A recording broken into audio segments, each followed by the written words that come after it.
ആദ്യമായി ചിക്കൻ ബിരിയാണി വിളമ്പി വർഷങ്ങളുടെ വെജിറ്റേറിയൻ ബന്ധം അവസാനിപ്പിച്ച കേരള കലാമണ്ഡലം എല്ലാ ബുധനാഴ്ചകളിലും ഇത്തരത്തിൽ മാംസാഹാരം നൽകാനും തീരുമാനിച്ചിട്ടുണ്ട്.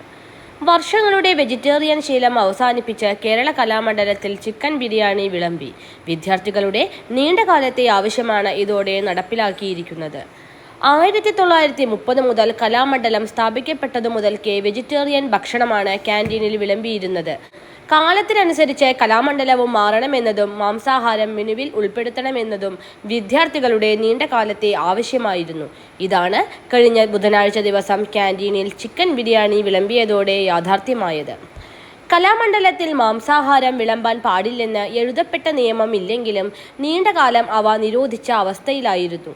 എന്നാൽ മാംസാഹാരം ഉൾപ്പെടുത്തിയതിനെതിരെ ചില അധ്യാപകർക്ക് അതൃപ്തി ഉള്ളതായും സൂചനകളുണ്ട്. വിദ്യാർത്ഥികൾ ഉഴിച്ചിലും പിഴിച്ചിലും പോലുള്ള ചികിത്സാ രീതികളിലൂടെ കടന്നു പോകേണ്ടതിനാൽ മാംസാഹാരം ശരീരത്തിന് അനുയോജ്യമല്ല എന്ന വാദം ഒരു വിഭാഗം അധ്യാപകർ ഉയർത്തുന്നുണ്ട്.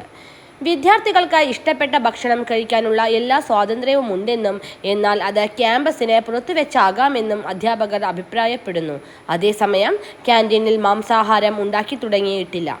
നിരവധി വിദ്യാർത്ഥികൾ പുറത്തുനിന്ന് മാംസാഹാരം ഓർഡർ ചെയ്യുന്നത് കണ്ട കലാമണ്ഡലം അധികാരികൾ ക്യാമ്പസിനുള്ളിൽ അവ വിളമ്പാൻ അനുവദിക്കുകയായിരുന്നു. തൃശൂരിലെ വിയ്യൂർ ജയിലിൽ നിന്നുള്ള ചിക്കൻ ബിരിയാണിയാണ് വിളമ്പിയത്.